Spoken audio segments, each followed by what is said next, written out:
हजरत आमिना रजी अल्लाह ताला अन्हा फरमाती हैं कि जब मेरा बच्चा मेरे पेट में था तो मुझे बड़ी अजीब अजीब चीजें नजर आती थीं। अगर मैं घर से बाहर निकलती तो एक बादल का साया मेरे ऊपर आ जाता और मुझे धूप बिल्कुल महसूस न होती। अगर मैं पानी भरने के लिए जमजम के कुएं की तरफ जाती तो रास्ते के पेड़ अपनी टहनियां मेरे सामने झुका देते, जैसे मुझे सलाम कर रहे हों। मैं हैरान होती कि ये सब सिर्फ मेरे साथ ही क्यों हो रहा है। जब मैं जमजम के कुएं के पास पहुंचती तो नीचे का पानी अपने आप ऊपर आ जाता और बिल्कुल मंडेल तक भर उठता।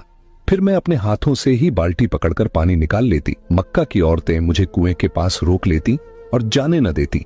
वो कहती, ए आमिना, तुम थोड़ी देर और यहीं खड़ी रहो, वरना तुम्हारे जाने से पानी वापस नीचे चला जाएगा और हमें पानी भरने में बहुत मुश्किल होगी। इसी तरह हजरत आमिना रजी अल्लाह ताला अन्हा फरमाती है कि मैं सुना करती थी कि जब बच्चा पेट में होता है तो मां को बहुत तकलीफें झेलनी पड़ती हैं।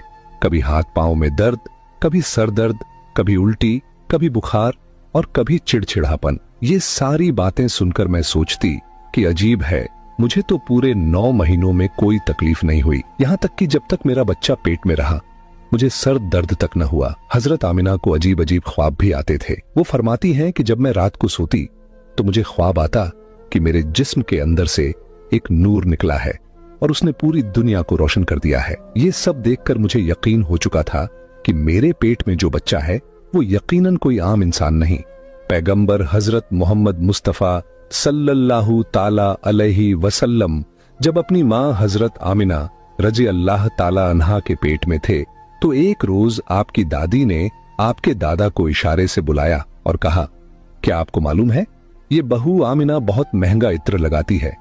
मैं तो परेशान हो चुकी हूँ, आप जरा आमिना से इस बारे में पूछिए। ये सुनकर आपके दादा ने कहा, इस बारे में तू ही पूछ लेती, तूने क्यों नहीं पूछा? तो आपकी दादी ने कहा, मैंने कई मर्तबा कोशिश की, लेकिन जब भी मैं आमिना के सामने जाती हूँ तो उसका नूरानी चेहरा देखकर खामोश हो जाती हूँ। आमिना के चेहरे पर इतनी चमक आ गई है कि मैं कुछ पूछ ही नहीं पाती, आप ही जाकर पूछ लीजिए। ये सुनकर आपके दादा ने कहा, तू औरत जात है, घर में रहती है, लेकिन मैं मर्द हूँ, घर से बाहर निकलता हूँ, मक्का में कुरैश का सरदार हूँ। जो भी मुझसे मिलता है पूछता है, ऐ अब्दुल मुत्तलिब, तुम्हारे घर से इतनी इत्र की खुशबू कहाँ से आती है? और हाँ, एक अजीब बात यह है कि इत्र की खुशबू वहीं से आती है जहां आमिना जाती है।